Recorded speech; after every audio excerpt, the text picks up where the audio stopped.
Hi guys, Freddie B here. It is Thursday, February 10th, right afternoon.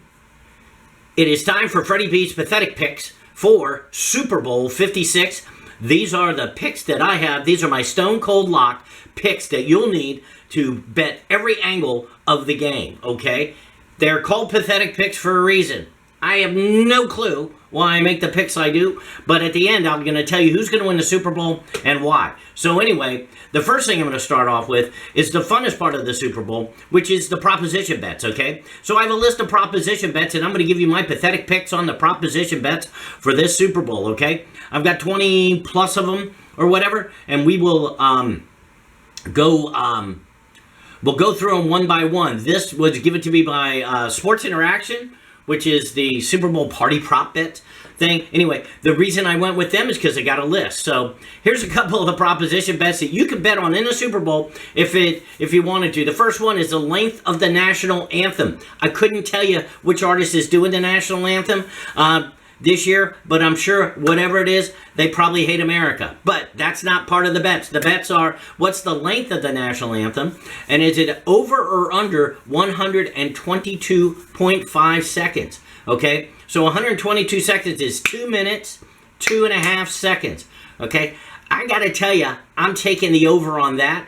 You gotta take the over because they love to hit that last note long. And my thoughts is the over and the under includes the fly, not the flyover itself, but when they start singing, so ho say can to the home of the brave, cut, okay? Whenever they finish the brave, and brave usually could last 20 seconds. I mean, I was at Super Bowl in 1991, probably the best national anthem ever was Whitney Houston, quite frankly, and I actually listened to her record that. Here's something you may or may not know, but Friday before the Super Bowl, they bring the person in, they put them in the stadium, and they record that sucker. So if nothing else, they may be singing it live, but it's backed up. Exactly. So they have like a shadow singer, and there's somebody on the headphones. So if he or she misses a note, they can just pop it right up, and it's synced perfectly. So, you know, these people are pretty darn smart, and they're pretty talented. But I listened to Whitney Houston sing it 3 times before she sang it today, and she was pretty damn good. All right, so I say it's over 122 seconds. The coin toss results, okay? Number 2, always a big one. Is it going to be heads or is it going to be tails? Well, it depends on the prevailing wind or whatever. No, it's a 50-50 proposition. I'm going to go with tails on that. I don't even know who's going to call it, okay? Game winner we'll get to later. The total is over under is 48.5 points, okay? Well, you got to look at the season that the Bengals had and the Rams had. I think it's going to be over, so I would take the over on the 48.5. I'm not so sure it's going to be quite a big defensive battle because both teams with Joe Burrow and the Rams quarterback have some offensive firepower. So I would suspect that while defense wins football games, the ability to put points on the board is probably going to end up. I don't think it's going to be the end-all be-all. I don't think it's going to be a blowout either. So, first offensive play of the game is a good bet. Is it going to be a run or a pass?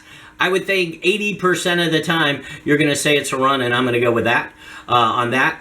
Will there be a score in the first 6 minutes, 59 seconds? So in the first 7 minutes, will there be a score? I say yes, there will be a score because I'm looking for an offensive style game. And the first team to score is either the Rams or the Bengals. I don't know. I think it depends on who wins the coin toss because I think that the first series will be a score, which probably is another bet. There's a bet on the jersey number of whether you have an odd numbered player or an even numbered player. In other words, is your number 10 or number 21? So, you know, that's it's ridiculous. You know, let's go with odd there, okay?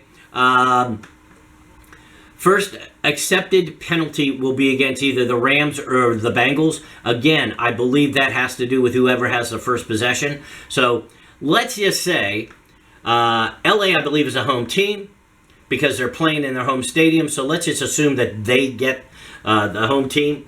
The Bengals call tails. The Bengals defer to the second half. The Rams get the ball.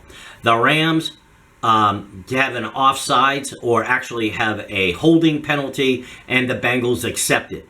So, the Bengals will accept the first penalty, is my thought. Will there be a score in the final 2 minutes of the first half? Absolutely, it'll be a field goal.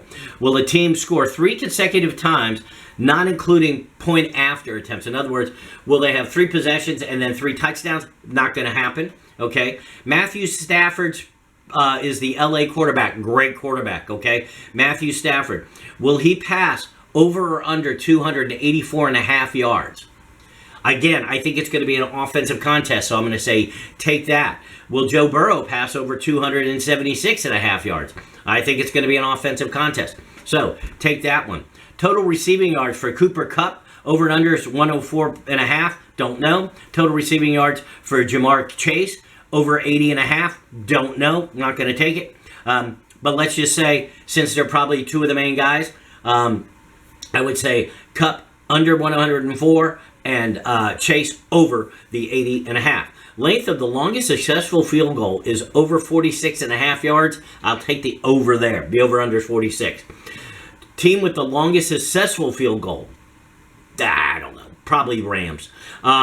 Length of the longest touchdown in yards. In other words, is he over or under 44 yards? Hang on. Sorry, turn my phone off. There we go. Thanks.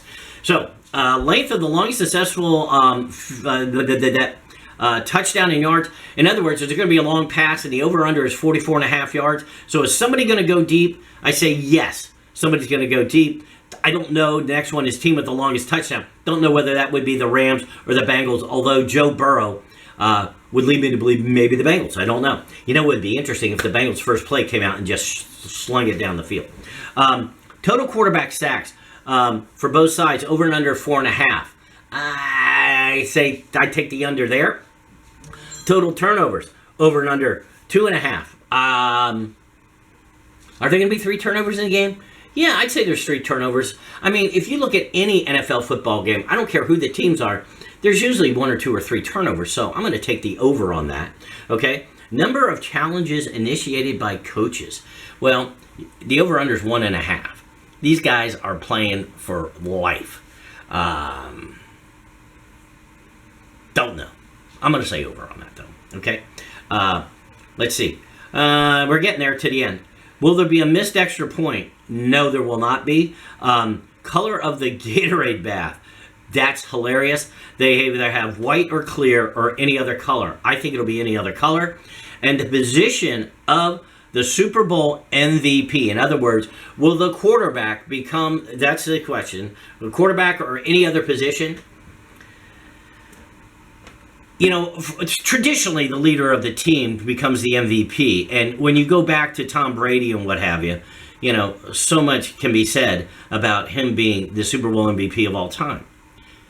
Not sure about Stafford and Burrow. Do they have the gravitas, if you will, to be the MVP? I will tell you this, though. They've got plenty of tools.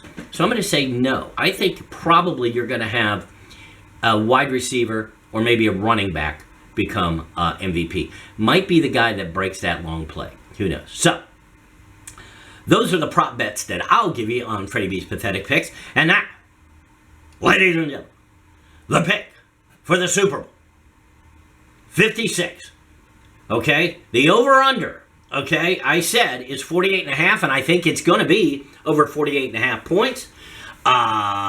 There is currently, I think, a 4.5 point spread on the game, and I think it is for the Rams. The Rams are favored. They should be. They're playing in their home stadium. So if you give people a 3-point advantage just because of where they're playing, and let's say it's a home game, the Rams are playing a home game. Interestingly enough, in all the years of the Super Bowl and stuff, this is only the second time we've had a Super Bowl participant play in their home stadium. It only took the Rams moving around from LA to St. Louis to back to LA and getting a brand new stadium in order to do this, but they got it. So, they're going to lose. Cincinnati, because my friend Tommy Mack, I'm telling you for this, he has been a Bengals fan since ever I've known him, and I've known him for 20 years. He loves the Bengals. He is He's like me with the Dolphins. He just kind of sticks with it. You got to give it. He's finally going to have the Grail. He's going to get the Holy Grail. Tommy, you are going to win the Super Bowl. The Cincinnati Bengals are going to win. And I'm going to tell you, the score's going to be somewhere around 34-30. So that's Freddie B's pathetic pick for the Super Bowl this year. Take it to the bank. Bet your bottom dollar on it.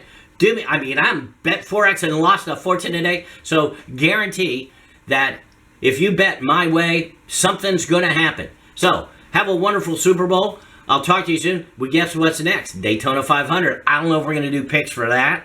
I really don't, because, who knows? But they got new rule. It's great. Anyway, talk to you soon. Have a good one. See ya. Bye-bye.